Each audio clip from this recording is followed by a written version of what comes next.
habeen wanaagsan dhammaantiinba ku soo dhowaada daqiiqadaha wararka Afrikada bari saacadu waa 8 fiidnimo oo gow ah qodobadan idin hayo waxa kamid ah laascaanood xaalkeedu wuu degan yahay balse weli waa la kala fog yahay labada dhinacna waxa ka soo baxaya hadallo u muuqda inaanan weli isku soo dhaweyn xildhibaan ka tirsan golaha wakiilada Somaliland ayaa xukuumadda madaxweyne Biixi ku eedeeyay waxa laascaanood ka socda magaalada jaamiciin la joogay 3 bilood ka hor kana yaa gigixisa maya magaalada jaamaca garaad caliga guud ee waligiiba saax dheer fadhiyay Somaliland haday u aqoonsanayso ay u aqoonsanayso maxaa la yiraahdaa in argagixiso maxay ugu aqoonsan weeyday markuu saax dheer fadhiyay garaad jaamac garaad Ismaaciil oo isna laascaanood ka hadlay wuxuu yiri cidna la soo xiriirtay oo nabad iyo wada hadalba naga dalbatay ilaa hadda ma jirto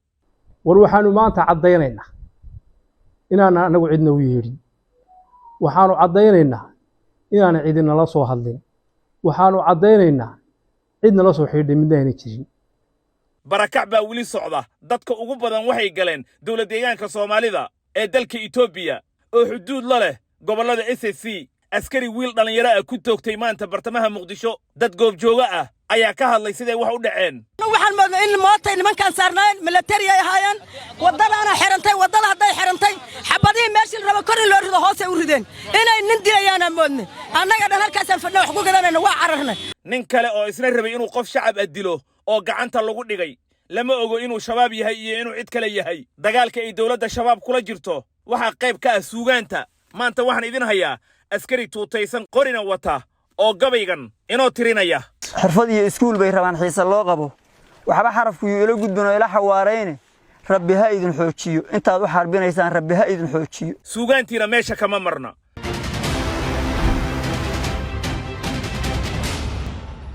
wahagaag aan ku bilaabo xaalka laascaanood wili magaalada waa laga barakacayaa cabsi baa taagan xilli walbana dagaal ayaa dhici kara labada dhinac way si kala fogaanayaan maalinba maalinta ka dambaysa siyaabo kala duwan ayaa xaalka iyo colaadda ka taagan laascaanood looga hadlay xubin baarlamaan oo ka tirsan golaha wakiilada Somaliland ayaa eedeyn culus u jeediyay madaxweyne Muuse Biixi Cabdi wuxuuna sheegay inuu isaga sii fogeynayo dadka reer laascaanood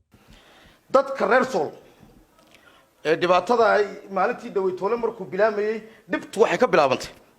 aan ku daro madaxtooyada qaranka agaasimaha guud iyo madaxweynaha shaqada madaxweyne ku xigeenka taraxa cid kale oo taraxday ma jirto nimanka reer Sool shaqo kuma leh meesha marka la leeyahay hadii nabad iyo dawladnimo laga doonayo waa khalad in lagu gafo shacabka iyo odayaasha iyo bidakarka haldoorka dalka madaxweyne oo lagu sheego argagixiso oo lagu sheego cid kale magaalada jaamiciin la joogay 3 bilood ka hor kana yaa gigixisa maya magaalada jaamaca garaad caliga guud ee waligiiba saax dheer fadhiyay Somaliland haday u aqoonsanayso ay u aqoonsanayso maxaa la yiraahdaa in argagixiso maxay ugu aqoonsan weeyday markuu saax dheer fadhiyay ma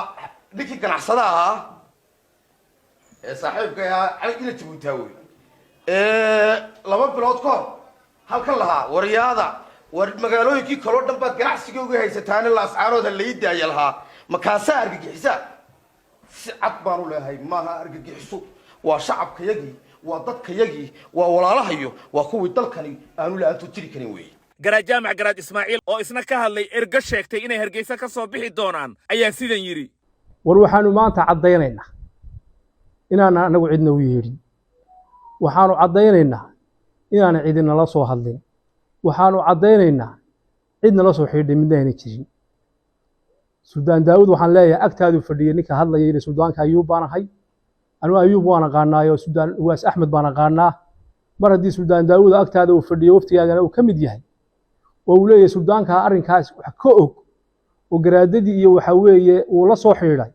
waad ogtahay Suudaan Daawud labadeen maalintii Ilaahay naxariista aabaha dhintay ayaan ku tacsideynayay baa telefoonka isugu dambeysay dhowr jeerna xafladeen isugu nin ilamaad soo hadleen garaadadan gobolada Sool iyo Sanaag lama soo hadleen mar haday sidaa tahay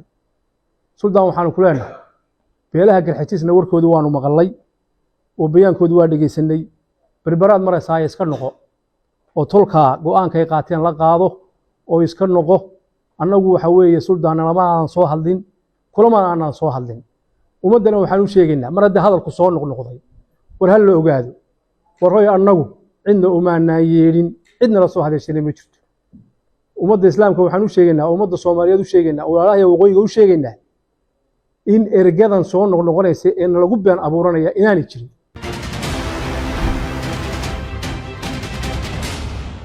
وهجاك مقدشو أنو إيمانو توغا شكل أيامان تدعدي ويل دالينيرا دوانا وحبرشادة بوغي gaari bajaaj ana saarnaa ayaa si bareer ah loo toogtay askari militariga Soomaaliya ka tirsan ayaa wiilkan dilay isna wuu baxsaday lama ogo sababta dhabta ah balse dad goobjoogayaal ayaa sheegaya in askartu ay rabtay inay wadada banaysato rasaasna ay ooda kaga qaadeen shacabkii meesha joogay sidaasna uu wiilkan dhalinyarada ku dhintay waa kan qof goobjooga ah oo ka waramaya sida wiilkan loo toogtay waxaan moodnay in mootay nimankan saarnaan military ay ahaayeen wadadana xirantay wadada haday xirantay xabadii meeshii raba kor in loo rido hoos ay u rideen inay nin dilayaan moodnay annaga dhan halkaas aan fadhno wax ku gadanayna waa cararnay markaas ka bacdi ayaan waxaan aragnay in wiil ay ku dhacdo baalka la yiraahdo ishig ardaya niman military tuuta sitay ahaayeen oo mooto caadi ah saaran laba xabaday ridaan xabadii haday ridaan luuqaasay ka baxeen maalin walbana saasay noo galaan maalin dhayli dhac ma taqaanid dil ma taqaanid annaga jacalnahay jaadka naga dhacaan afar iyo lix kabarada ay baaraan shalay ayay ahayd markii askari kale uu muqdisho wiil kale ku dilay waxaana loo maaralayahay askartan sida micna darrada shacabka u leynaysa dawladana in kasto ay dadkan toogato haddana wili askartii Soomaalida waxay garan laayihiin dhiigga ummadda Soomaaliyeed iyo qiimaha uu leeyahay inta badan waxa la sheegaa in askarta dilalka geysata ay baxsadaan wax ka qabashada arrinkan iyo sidii gacan bir ah loogu qaban lahaa askartan dadka laynaysa waa su'aal dul hoganaysa xukuumadda Xasan Sheekh iyo Xamza Cabdi Barre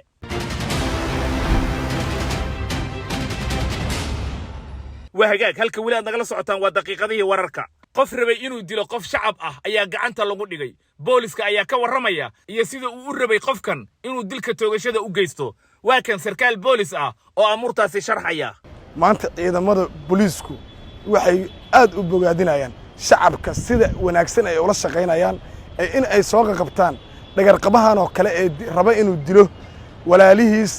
walaalkiis ku jira ciidamada iyo qof aan ka galabsan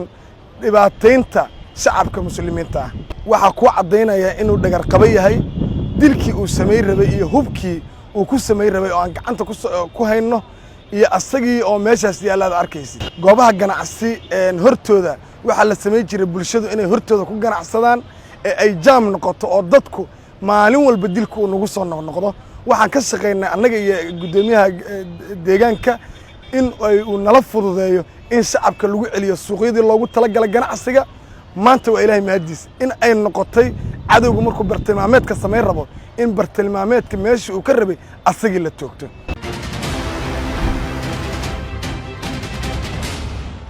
وهجاك دجالك شباب أن أدنو إيه طلب ولا جال دجال ما يا شباب شعب يدولتنا ويسوق تجن دجالك واحد قيب كأس سوقان يبراروجين تجمعية الله ترينيو ما أنت واحد إذن هيا أسكري توتجشن قرنا وتا فريمها دجالك أنا جبي كان كسر دوبي هذا لقى حورين عيد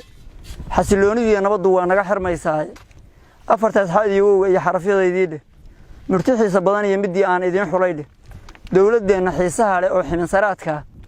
جديد كان حوارين عيدن كي حوج دنم يدراويش وعيد ما يسحقه دنم يدراويش وعيد ما يسحقه ما أنت بحل كودي قلتين حاكم كأها حولها ضدك اللي قد عاي حوج اللي جوه يستي حولها ضدك اللي قد عاي حوج اللي جوه يستي ما أنت حرني دي هلن سيد حقيقة حوج جدلك يا علن كي بيكون حرقودين دكسيال حلال هي ربان إبحوهم كيسي ubadkay xanaano u rabaan cadowgu xayraan shay xirfad iyo iskuul bay rabaan xiisa loo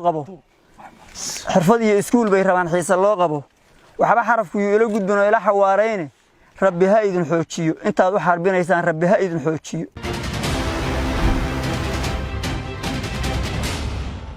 وهجاك أن كان نصنع ورركع العلوس هاتنا سوغانتي كسو دوادا وقبي حكمت بدن أي كود حجرته إلى الدعوة حلي وحالة شوغا ننحشود الضغن يهي حلي وحالة شوغا حبقات فريد يهي حلي وحالة شوغا حيرانكو شغي هي حلي وحالة شوغا حسردها دقال كيو حبضنا معاشتها حلي وحالة شوغا حنشرها نكي قبا حبالها ضد بدن دقا حل كسرنا اوهلو